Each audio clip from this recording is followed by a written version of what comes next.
swear I go through 800 different setups in my mind. Am I crooked or is the camera crooked? I don't know.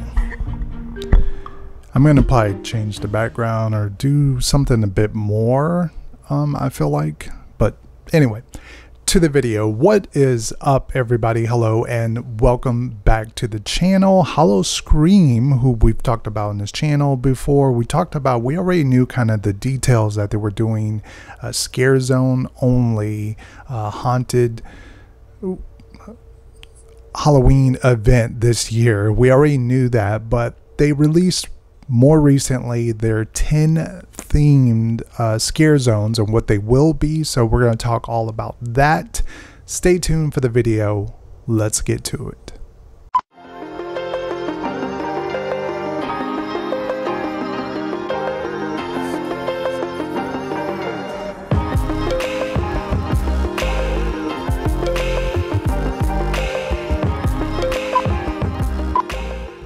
Yeah, so Howl O Scream has 10 themed scare zones. Not quite knowing how big they're going to be as far as the theme. I mean, if you've never been to Busch Gardens, Busch Gardens, Howl O Scream. If you've never been to Busch Gardens in Tampa, it's a very, very large park. It's a different beast in comparison to like if you've been to Horror Nights.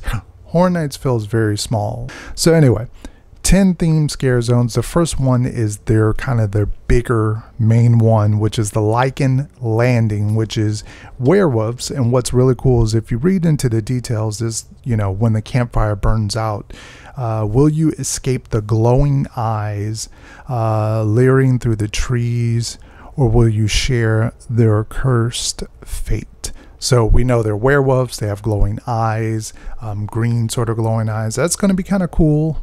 Hopefully, like, the scare zone atmosphere looks really, really good on this one. Up next, we have the shortcut, which is you kind of cutting through a cemetery. It looks like there's this sort of like nun type-esque figures with these knives. It looks really, really cool as far as the picture.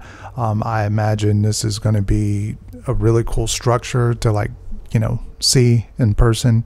Up next, we have the Junkyard. The Junkyard, which is explore the scrap site and basically, you know, haunted rubble. It looks like sort of these sort of mechanic country hill type scary looking figures who are going to be you know, in this kind of scrap yard. So it's kind of cool because they can use a bunch of parts they've already had as far as like broke down vehicles and metal everywhere. And speaking of broke down vehicles, up next we have the Escape.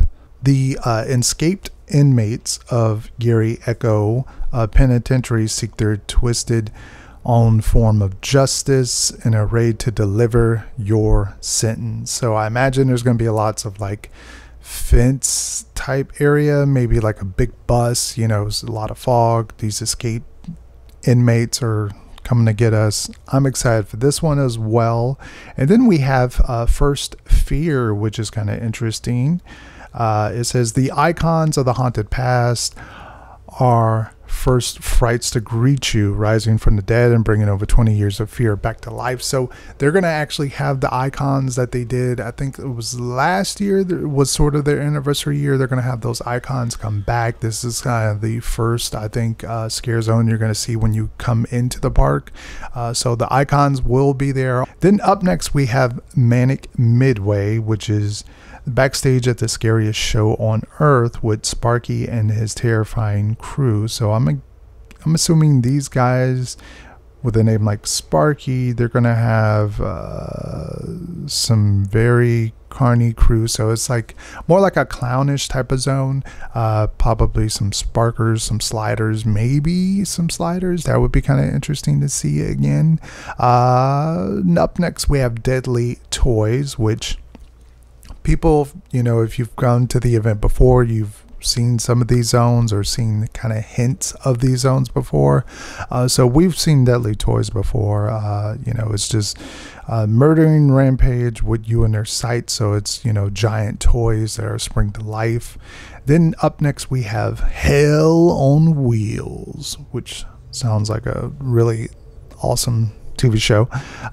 You know, in a post-apocalyptic world, you know, survivors will stop for nothing for food and supplies. Can you run the gauntlet of the murderous crazed biker gang to make it out alive? So, you know, they look like skull-ish figures in motorbike type of post-apocalyptic zone. And then the beautiful zone, which is Dia de los Muertos. I probably butchered that. Sorry.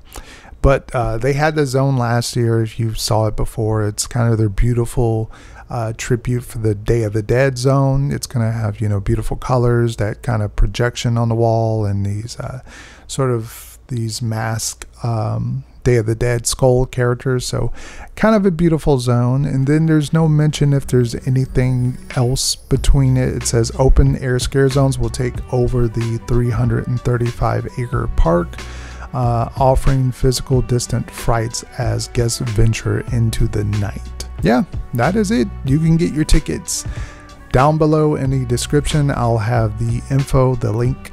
So make sure to get your tickets if you're excited for this. Are you going? Let me know. Thank you guys for watching, and adios. See you in another video very, very soon.